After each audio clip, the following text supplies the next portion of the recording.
Hi, I'm Dr. Bertice Berry, and I need to tell you this story.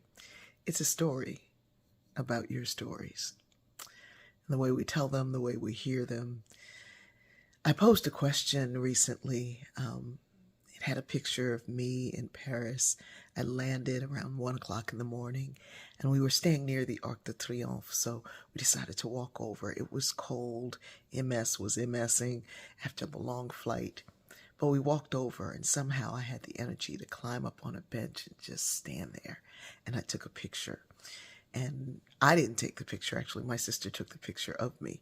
And there's the arc in the back, and then me. And it gives me this energy whenever I see it, or even when I think about it. Whenever I'm muddling through and my body's a little stiff, I think of that day and I am energized. And so I pose the question, what moment in time gives you that kind of reflection where you can see yourself more powerfully?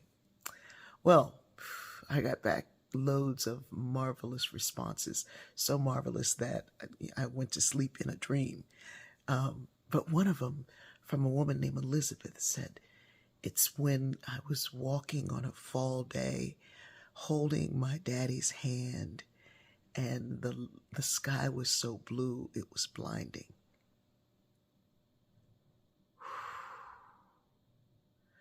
Those few sentences did so much for me. And in a snap of a finger, I realized my own evolution. Sometimes in the past, that would have evoked a response that reminded me that I grew up without a father.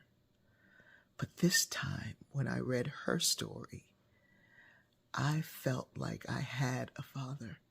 I felt what it felt like to hold somebody's hand and walk on a fall day. I could feel the crunching of the leaves. I could see that blue, blue sky. And I felt my own father's hand holding my little tiny hand. This is the difference between centering yourself in someone's story and connecting to it. Too often when we listen to a story, we center ourselves in it and take it over and find all of the faults in our own life or the faults in that story.